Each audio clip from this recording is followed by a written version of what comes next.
Hello friends, my name is Swarnim Adhikari and I am 4th year medical student from Institute of Medicine. So in this video, I am continuing the video lecture on gynecology series. I am discussing about part 2 of endometriosis. In this video, I'll be talk about treatment of endometriosis. So let's start. So we have to treat the endometriosis as it is a progressive disease, and so there are usually two modalities of treatment. One is preventive and another is curative. So there are some guidelines are to be followed to prevent or minimize endometriosis. So first one is that we have to avoid tubal patency test immediately after curettage or around the time of menstruation. So avoiding tubal patency test around the time of menstruation or immediately after curettage, and the forcible pelvic examination should not be done during or shortly after menstruation. And if there is a married women with family history of endometriosis are encouraged not to delay the first conception but to complete the family as soon as possible. And next one is curative treatment. So the objective of curative treatment are to abolish or minimize the symptom of menorrhea, that is pelvic pain and dyspareunia, to improve infertility and to prevent recurrence. These are the three objectives: to improve the pain, infertility and recurrence, to prevent recurrence. So these are the three objectives of curative treatment. So that is all about our objective part. So what are the treatment options for pelvic endometriosis? So we will see it. So we can see this flowchart from DC Datta's Gynecology and 9th edition. So we can see here therapeutic approach to patient with pelvic endometriosis, and there are various management options. One is the objective, as we have already discussed, that is one is relief of pain, improvement of fertility, to prevent disease progression or to prevent recurrence, and to improve quality of life of the patient. And we have various four management options. One is expectant management, second is medical management, third is surgical, and one is combined medical and surgical management. So these are the management options. And for pain, we have, if the pain is minimal, we can do the expectant management. If the pain is mild, we can opt out for the therapy like NSAIDs, combined oral contraceptives, progestogens, the GnRH agonist. So for the mild pain, and for the moderate to severe pain, we have to go for laparoscopic diagnosis and staging. And for infertility also, we have to go for laparoscopic diagnosis or staging. And the treatment will be the laparoscopic ablation, excision, adhesolysis. These are usually done in the same sitting. And laparoscopy and laparoscopic ablation, these two are done in the same sitting. And again after that, we will do medical management by using COC, combined oral contraceptive, GnRH agonist, progestins, dienogest, zanazole. And for infertility, we have to do controlled ovarian stimulation by in vitro intrauterine insemination, in vitro fertilization, embryo transfer. And if there is again recurrence of symptoms, then we have to do the definitive treatment. If the family is already completed, then the definitive treatment for endometriosis is hysterectomy with bilateral salpingo-oophorectomy. That is, we have to remove the uterus with both ovary and both fallopian tube. And next one is pre-sacral neurectomy through the midline incision. So this was about the management option, and we will see one by one in detail. So firstly, talking about expectant management. Expectant management means observation only. So the various determinants of treatment depends on age of the patient, where is the depending on location of disease, site, extent. These are for fertility, severity of symptoms, and various other factors. So firstly, about the expectant management, in the woman with minimal disease, minimal symptom, minimal or mild to endometriosis, there is no role of any other treatment. We can do some minima. We can do the treatment by observation with NSAID by providing with NSAIDs like ibuprofen 800 to sorry, this is mistake. The 800 to 1200, where it is 1200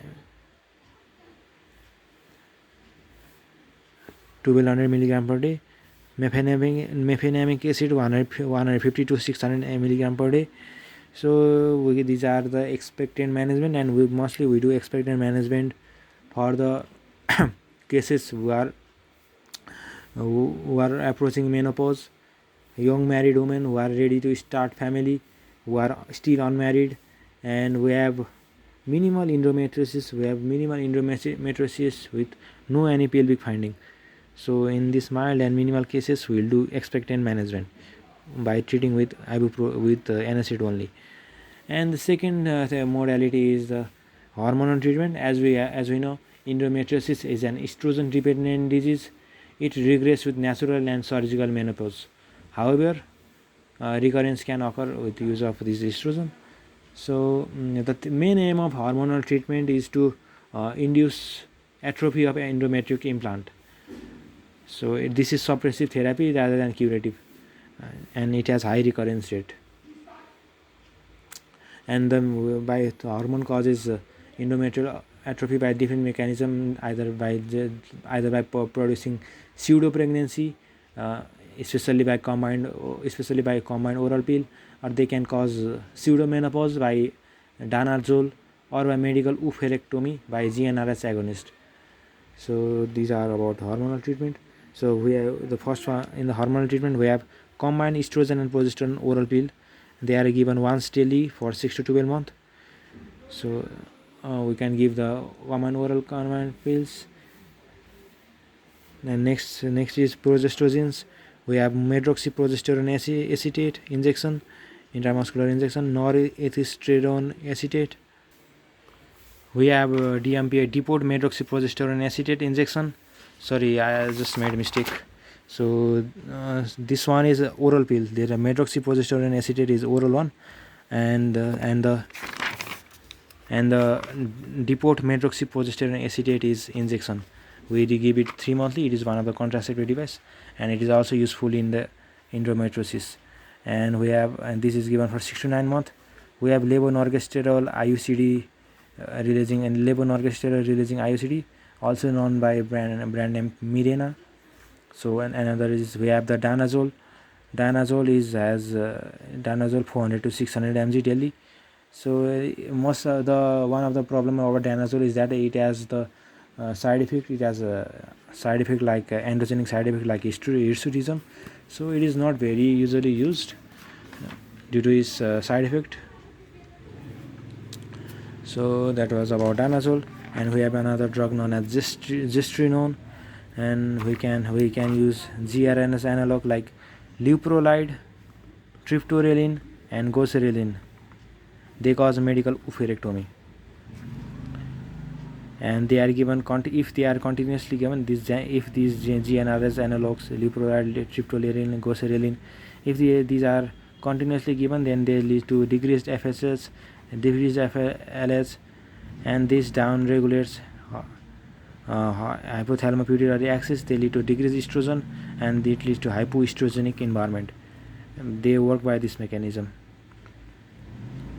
And we can use GnRH antagonist, that is elagolix. We can use progesterone acetate, mifepristone. We can use selective progesterone receptor modulator, esoprisnil. We can use aromatase inhibitor like anastrozole. We can use simvastatin. They work by inhibiting cell proliferation. We can use rosiglitazone. They reduce the pain symptom. Simvastatin is used as SMG coenzyme inhibitor, used in hypercholesterolemia, and rosiglitazone is the anti-diabetic drug. So this can also be used, but mainly we should remember about the mainline treatment is combined oral pill. They are used once daily for 6 to 12 months, and their mechanism of action is pseudo pregnancy. They are well tolerated. There will be very less side effect, and we can use progestrogens like oral progestrogens like medroxyprogesterone acetate 10 mg thrice daily for 6 to 9 months. And they also work by similar mechanism like pseudo pregnancy, and they have tolerable side effect. We can use other progestrogen like dihydrogesterone, norethistridone, Dynogest. These all progestrogen cause pseudo pregnancy, and they have well tolerable side effect. So these are used OCP and progestrogens. And we have depot medroxyprogesterone intramuscular injection 3 at 100 mg 3 monthly interval for 6 to 9 months again. And they also cause pseudo pregnancy, and they are well tolerated. So again, about next thing, what do you mean by pseudo pregnancy? In pregnancy there is high level of progesterone. So this by giving progesterone and OCPs, the progesterone level is increases in the body, so it helps in relieve the symptom of endometriosis. And next is we have IUCD, levonorgestrel releasing IUCD, also known as Mirena, and they can be used for 5 years. So that is very compliance can be increased by that. And so that was about LNG IUCD. And nextly we can use danazole. And the mechanism of action of danazole is in endometriosis is by causing pseudomenopause, and they reduce estrogen level. Another is gestrinone, they also cause pseudomenopause. And in GnRS analogs, the leuprolide cause medical oophorectomy. Leuprolide, triptolyanin, goserelin, these all GnRS analogs cause medical oophorectomy, as if the ovary has been removed. So ovaries cannot produce hormones, and there will be no symptom of endometriosis. So it's very these are the hormones used in endometriosis. So that was about medical management. Now we will talk about surgical management of endometriosis. So what are the indication of surgery for endometriosis? We have usually 4 indications. The first one is the endometriosis with severe symptom that are unresponsive to hormone therapy. So that is one pretty logical and easy to remember. If the medical management fail, then we have to do surgical. And next one is if there is a severe and deeply infiltrating endometriosis (DIE), we have to correct, and there is distortion of pelvic anatomy, then we have to do surgery.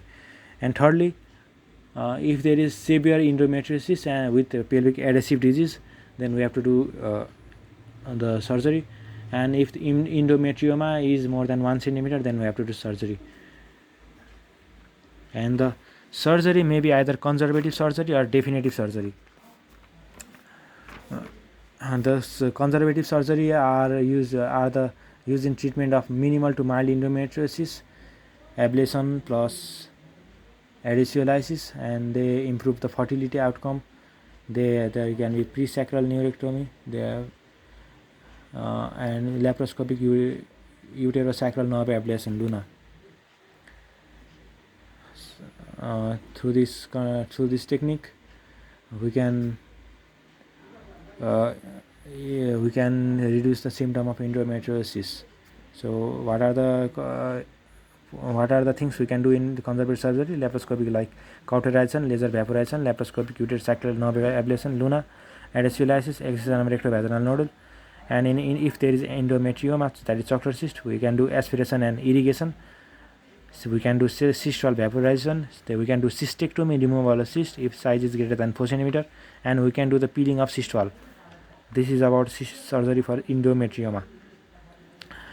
But the definitive surgery, the definitive surgery is indicated in women who have advanced stage of endometriosis, whereas there is no chance that the fertility can be improved. And if there is all form of other treatment have failed, then and the women who have already completed family and they do not require uterus and ovaries, then we can do this definitive surgery. And what we are going to do in this surgery? We are going to do hysterectomy with bilateral salpingo-oophorectomy. That is removal of uterus with both fallopian tube and ovary. We can do resection of bowel and uterus if needed for complete removal of endometriosis.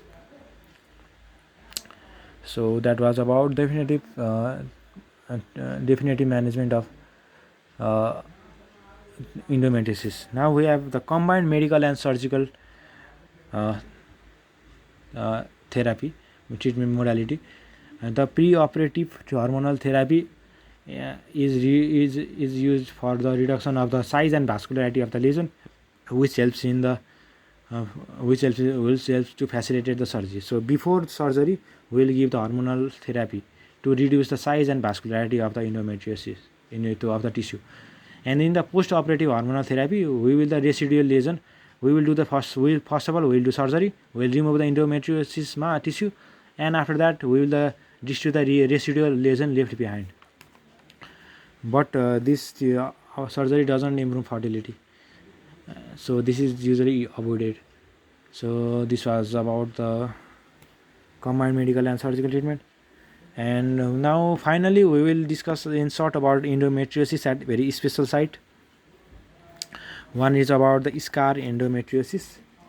The scar endometriosis usually manifests following abdominal surgeries like abdominal hysterectomy, cesarean section, myomectomy, tubectomy, and as we have already discussed in previous video, the implantation theory can explain this entity. The patient complains of painful nodule swelling, and which bleeds during the periods, increase in size, and so the treatment is usually by excision. And the second one is we have the umbilicus endometriosis. There is nodular painful swelling, and which become increase in size and become painful during the period, and again sometimes bleeding can also occur. Again, the as we have discussed, the coelomic metaplasia theory can explain this origin, and treatment is excision. And the bladder, we have to for the bladder, the patient complain of dysuria frequency, hematuria, lower abdominal pain, and especially during the period. And cystoscopic examination reveal blue area of mucosa. Intravenous pyelogram may reveal ureteric stricture, hydroureteric, and even hydronephrotic changes on affected side. The treatment is by local excision of bladder, and repair should be done. And finally, and fourthly, the bowel, in lungs, pleura. These are brain. In this part, we have to do the hormonal treatment, and they are effective. Hormonal treatment is effective. And if the endometriosis is in cervix and vagina, we have to do the excision. And lesion is due to the implantation.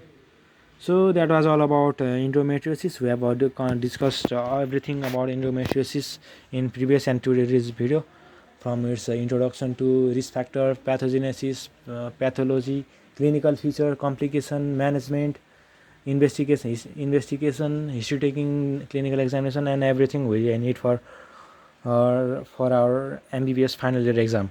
So this two video covers almost everything that you need for your final year exam. And if you have any question, then please mention in the comment section. I will reply to your queries. So thank you. That was all about this. And in next video, I will come up with next important topic of gynecology and obstetrics. Thank you. Keep revising, keep reading, and let's revise together and grow. Thank you. Have a wonderful day. Thank you.